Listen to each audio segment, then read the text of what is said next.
Xin chào tất cả anh em đã đến với kênh Zippo Hải Nguyễn. Thì hôm nay em lên một lô dạng sưu tầm cho anh em thích có chủ đề. Thì cái clip này em làm là tối thứ bảy để em đăng cho ngày chủ nhật. Tại vì ngày chủ nhật em đi đám ở dưới quê á, em sợ không có thời gian để em làm, nên em làm trước để ngày chủ nhật em up. Tại ba cái hàng kia chưa có làm xong, ba cái hàng xưa cỏ chưa làm xong, tính làm xưa cỏ để lên cho anh em mà chưa có làm xong. Thì những cái này là dạng new, thành ra để em quay clip để nói chung là tương tác với anh em hàng ngày. Và em sẽ cố gắng cũng lên những cái dạng sưu tầm, rồi dạng sưu tầm xưa, rồi hàng xưa mà hàng đẹp, rồi hàng xưa hàng cỏ cho anh em. Nói chung là sẽ tới cố gắng sẽ làm tới cái mỗi cái gọi là ý thích của nhiều người vậy đó. Có người thích dạng sưu tầm, có người thích dạng xưa mà new, có người thích dạng xưa mà dạng cỏ. Rồi chủ đề tàu chiến thì em cũng vẫn đang làm để em up những video sau. Tàu chiến 7-8 mét. Rồi chủ đề quân đội. Nói chung em phải sắp xếp cái có công việc thời gian rồi em mới làm được. Thì hôm nay em buổi tối em quay buổi tối này em mới chợ sáng một chút, phải chờ ánh sáng. Rồi em xin giới thiệu luôn ha. Thì hàng này hàng sưu tầm nên thì nó nói chung thì giá nó sẽ chênh lệch với những hàng thường nhiều ha anh em ha. Thì anh em nó xem thì thấy thích mẫu nào thì ủng hộ em. Rồi, em lên con đầu tiên ha. Con này đời số à, nhưng mà nó có chủ đề. Em kiếm cái khăn với cái khăn lao, em kiếm cái khăn cái đây nữa tay dính con tay lao.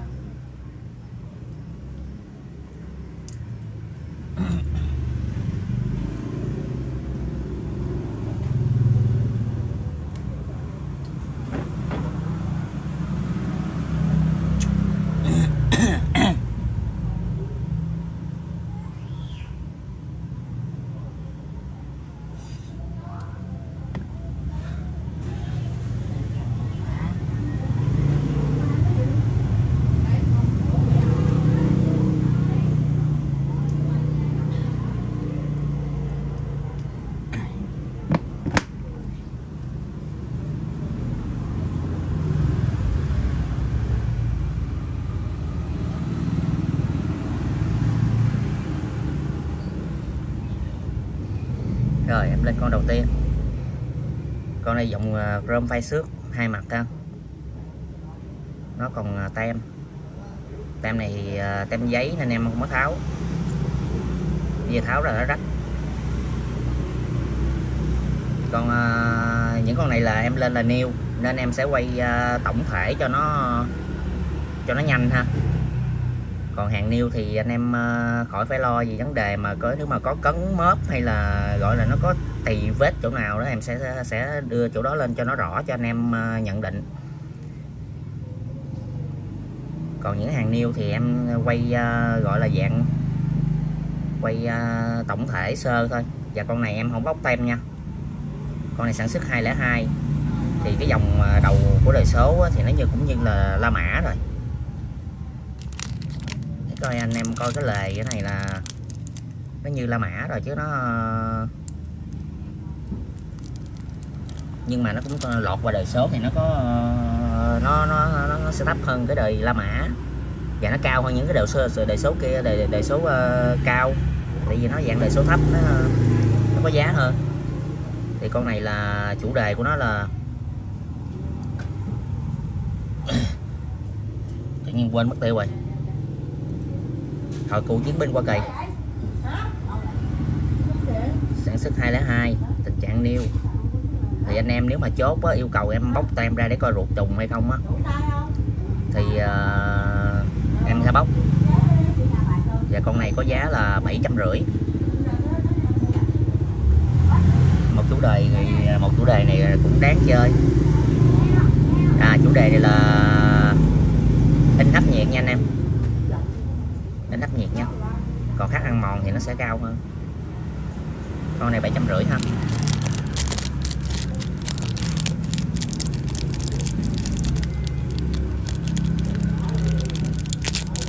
Và những con này á,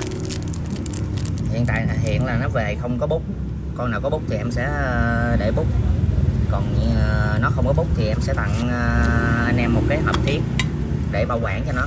Cái hộp này nó hơi xấu nhưng mà em đổi hộp khác cho cả đống hộp để bảo quản ha. Thì những con mà không có hộp á, thì em sẽ tặng. Còn nếu có bút thì khỏi. Rồi lên con tiếp theo.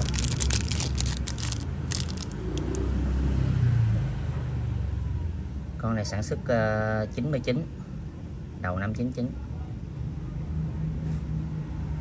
Con này là Antiquae Silver, tức là bạc giả cổ á, là cái màu nó làm cái kiểu màu như vậy nha anh em. Con này cũng tình trạng niêu. Quay đêm cái âm nó hay dữ, nó đỡ ồn á, hay dữ trời.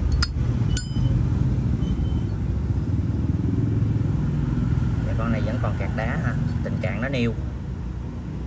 Tình trạng niêu thì em chỉ quay tổng thể cho anh em coi. Ruột trùng 5, cái xe còn kẹt đá ha.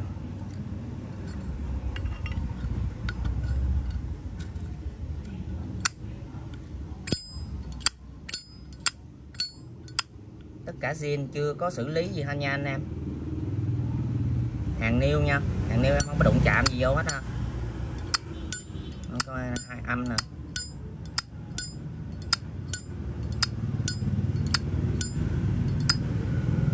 Tại bữa đêm ban đêm á, nay là giờ này là cũng mới có 8 giờ à.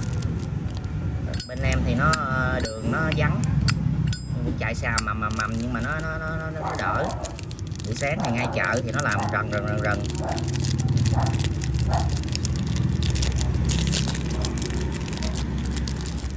Quên không ghi giá.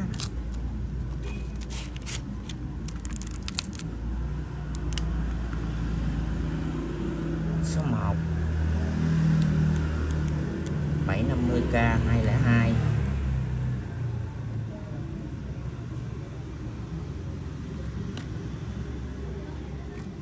Rồi con bạc giả cổ số 2 1.200.000.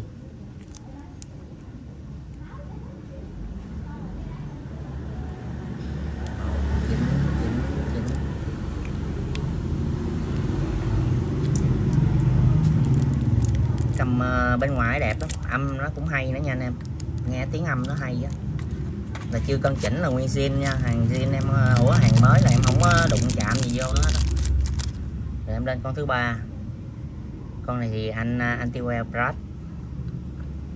Con này xài là nó còn nguyên keo luôn. Và chủ đề full nắp Zippo ha. Và con này nói sơ với em là nó là cúc rát đó, rồi người ta phủ lên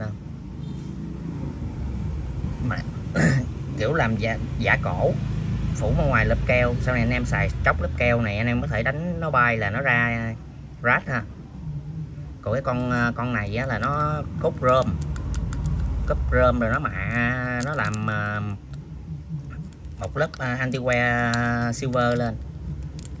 Thì sau này nếu mà xài mà nó ấy thì nó sẽ ra lớp rơm, anh em đánh sẽ ra rơm trước. Con này thì đẹp, tình trạng niêu sản xuất năm 97.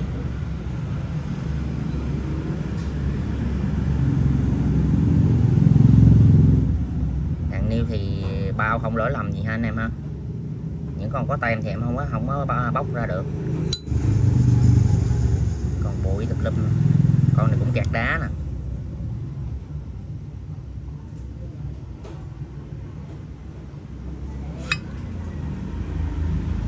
Bụi bẩn không, ruột trùng năm ha anh em.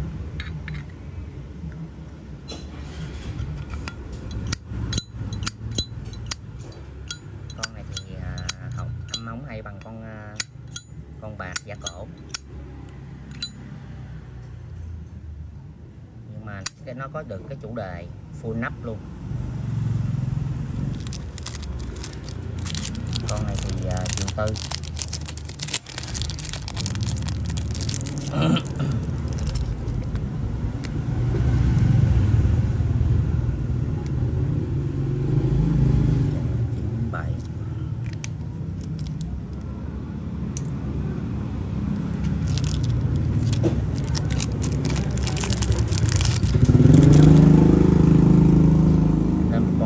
Phai xước đít lò dòng xuất thị trường Nhật. Chủ đề này là ăn mòn, ở đây là nổi nha anh em. Cái chủ đề này nó nổi lên ha, về này cũng nổi, cái này nó khắc ăn mòn xuống. Là chủ đề này là chủ đề Masonic. Anh em chơi dạng sưu tầm thì anh em biết chủ đề này rồi.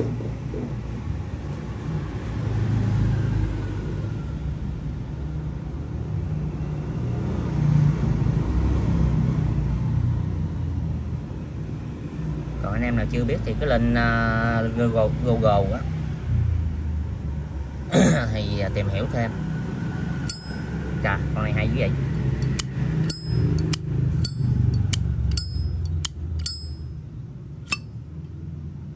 À, 95 ruột trùng hả anh em.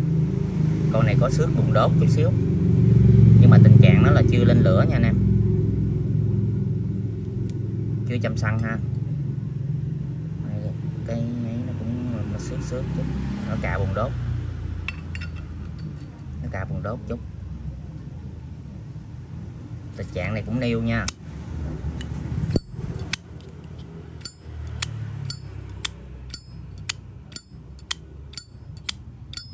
Âm giá hay,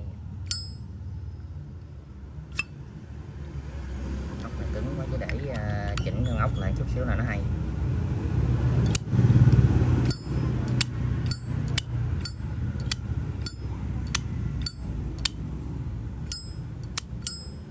Hay à, âm hay à, chất này hay nè, chất con này âm hay chắc luôn.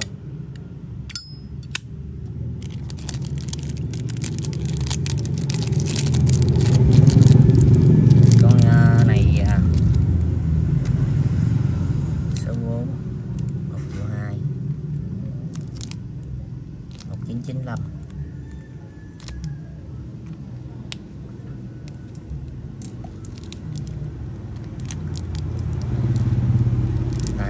Nói thêm gì, tại vì tại sao nó giá nó cao thì tại vì nó có dính chủ đề.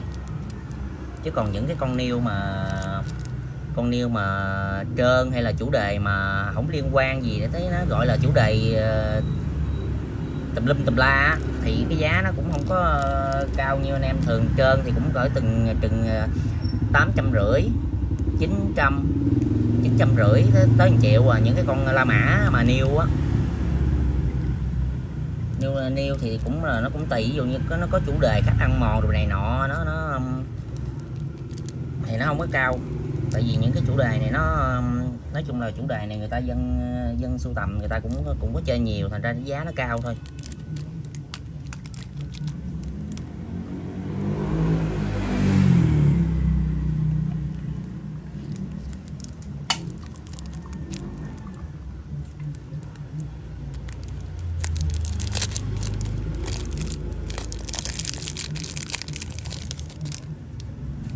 Lên con HB không dám lao luôn, lao sợ nó chạy, dính vân tay thôi. Cái con niêu này là lao một cái nhiều khi nó cũng chày đó nha anh em, chứ không phải không chày đâu ha, nên không dám lao nhiều.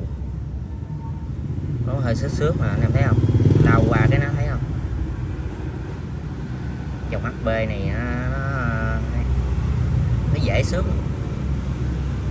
nhưng mà con này là niêu, em lên là toàn là niêu. Thì con này nó có tình trạng dưới này nó có rớt này do lỗi bảo quản nè, nó cấn cũng thấy nhiều, nó cấn đây. Và con này là emblem cũng Masonic luôn nè, chủ đề Masonic luôn, là emblem này zin theo zip nè. Những con HB là không dám lao luôn á, để kiếm cái khăn của nó mới được, cứ lao để nó xước liền, hơi xước. Vậy mà có nhiều anh em thích chơi dòng HB ghê.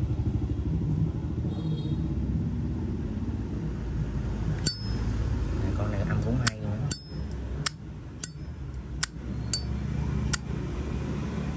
Hay không mà mở là nhẹ là biết cái âm nó vang hay là không là biết liền à.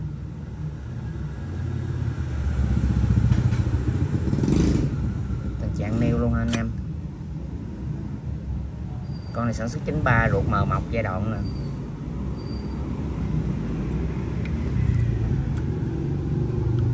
Và thường anh em để ý từ cái 88 tới 93 á, là cái âm nó hay lắm.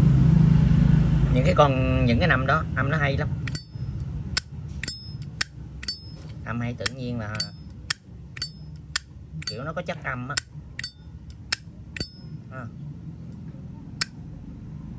Con này phải để lấy khăn kia lao mới được, lăn này nhiều khi lao đồ rồi bắt đầu cái lao lên nó dính nó xước chết luôn. Con này nó có dấu cấn, cái này nó cao hơn cái con Masonic này nhưng mà nó có dấu cấn đó, thì em bán bằng giá con này. Dấu cấn này nó cấn nhẹ à.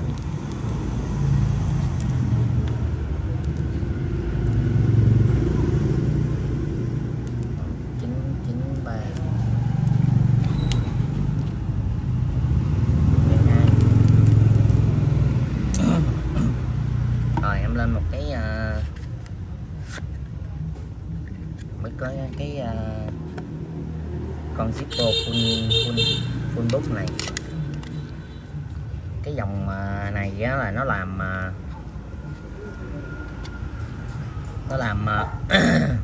nó giới thiệu về cái quần jean Zippo. Và con này nó chỉ có lẻ bên ngoài con. Thường là nó có một cái set gồm 4 con về cái mẫu emblem này. Nó có một cái set 4 con. Vì nó làm cho riêng cái dòng quần jean Zippo này. Con này HB còn tem nên em cũng không mở nha. Anh em thích sưu tầm trưng bày gì đó thì nó full vậy nè.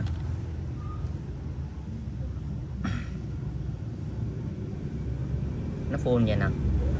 Nó về nó full nè. Đó, nó về nguyên full bộ vậy. Thì nó còn tem luôn. Con này 97 nên em không tháo tem. Tháo nó rách. Tem giấy này tháo là rách. Thì tổng thể của nó là không lỗi lầm, nhưng mà HB này nó có xước nha anh em. Nó có xước sơ nhẹ nhẹ ha. Còn như nó không có xước, nhưng mà mình nói trước là nhiều khi lao về nó bắt đầu nó bị.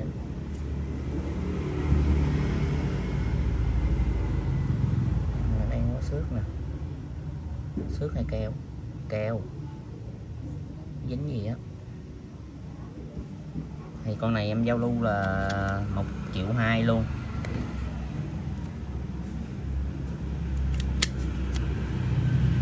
Con này là 1.200.000 nha anh em. Em ghi lên đây đi.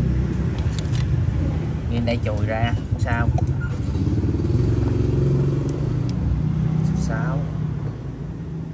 1.200.000 luôn. 1997 7. Đây cái bộ của nó full hộp đầy đủ ha.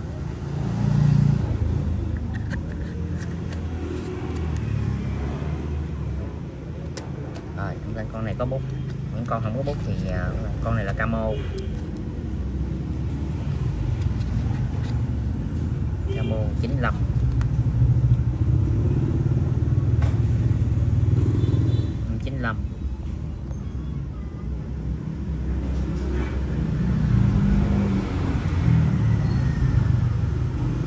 Tình trạng nó cũng nêu luôn ha anh em.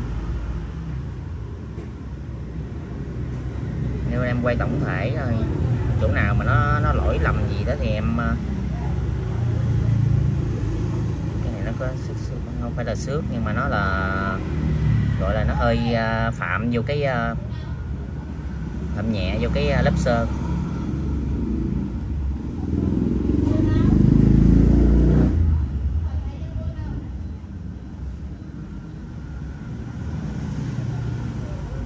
Phạm nhẹ lớp sơn. Con này 95 ha. Tình trạng niêu luôn nha. Mấy con nào như em đưa lên là niêu hết đó. Rồi 1/5. Cái dòng camo quân đội này á rất là nhiều người thích và sưu tầm cái dòng này luôn.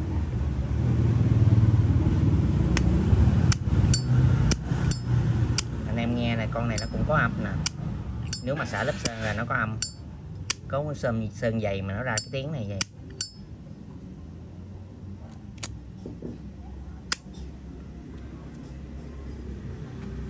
Con này quên mấy cái cọng rồi.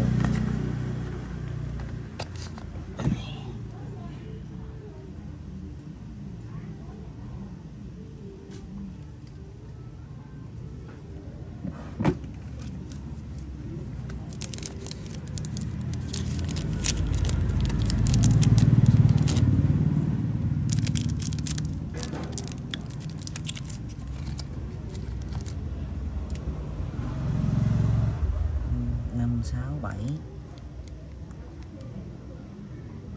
1.500 1995.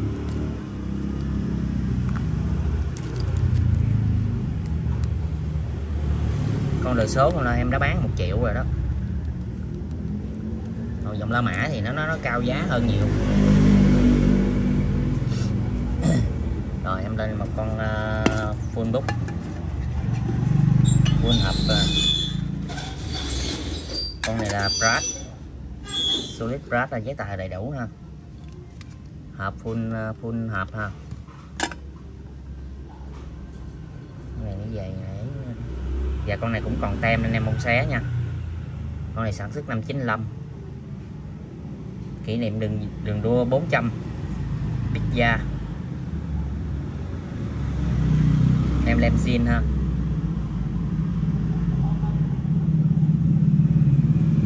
Con này còn tem, nguyên tem ha. Và nguyên full bút như vậy. Em không xé tem được.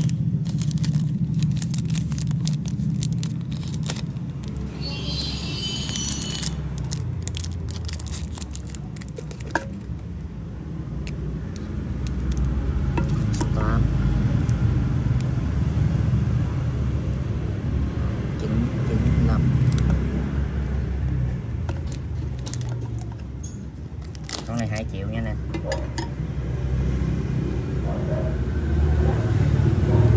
Rồi em lên một con Silver Black, chủ đề Atlanta 96.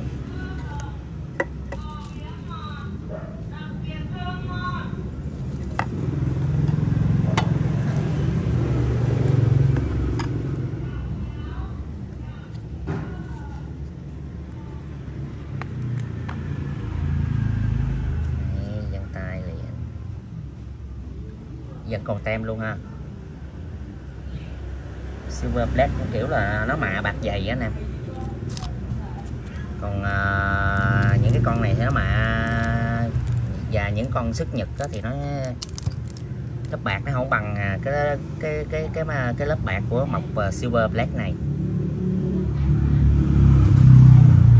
Và những cái con anh em gặp cái dòng mạ thì nhiều khi anh em gặp những con 5-6 quýt nó là Silverfield, tức là bọc, là nó gọi là dày á. Còn những con này là mạ, con này mạ dày hơn những cái con mà mạ bạc mà anh em gặp. Chủ đề Atlanta 96, một đáy Silver Black nha, sản xuất năm 95, nguyên tem.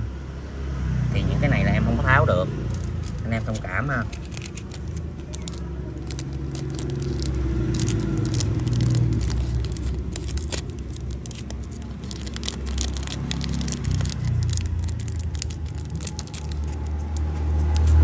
Nó full bút của Silver luôn nha anh em, Silver Black ha.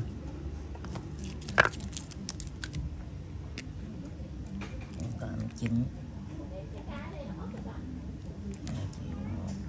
2.1995, con này 2 triệu luôn nha anh em.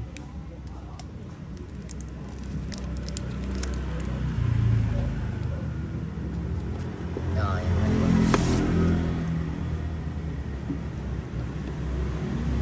bản kỷ niệm 65 năm thành lập hãng 1932 1997.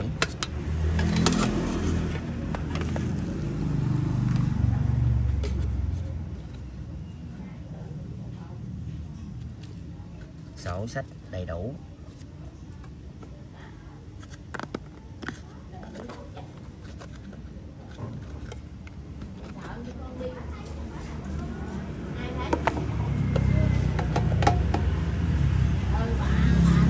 Và con này một đáy nó dập kiểu chu niên 3297. Phơm này là phơm Vintage, phơm Vintage 37 á, phơm vuông. Nó cũng có tem luôn anh em không xé. Anh em xem qua cái con này. Con này thì anh em gặp chắc nhiều rồi, nhiều dân sưu tầm thì gặp nhiều rồi.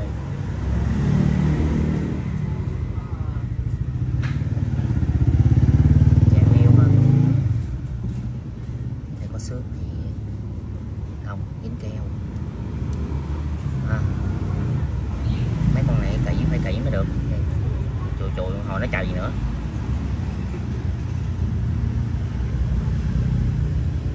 Bản kỷ niệm 65 năm thành lập hãng. Em làm full nắp. Thường những con em mà em đánh lô về á, là thường nó bị tháo cái nắp trên này, nó dục bỏ hết. Tại vì ở bên đó nó cũng mê âm lắm. Còn nó chủ đề thì nó dẹp đi, nó dẹp chủ đề qua bên đi. Những con này còn như vậy nó mới còn giá trị. Và con này new full book nha anh em. Và cái set này thì là đầy đủ full hết ha.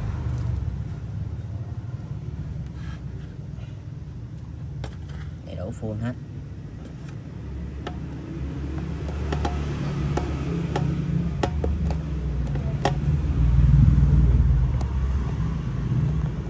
Gầm hộp lớn bên ngoài, giấy tờ, có một cái thằng lau dịp bô luôn. Full hộp và vỏ bọc bên ngoài nhìn nó. Và cái con này là 2,6 triệu nha anh em. Mã số 10 này là 2,6 triệu ha. Nó chẳng biết viết đâu luôn. Hết bọc rồi. Rồi con này 2,6 triệu.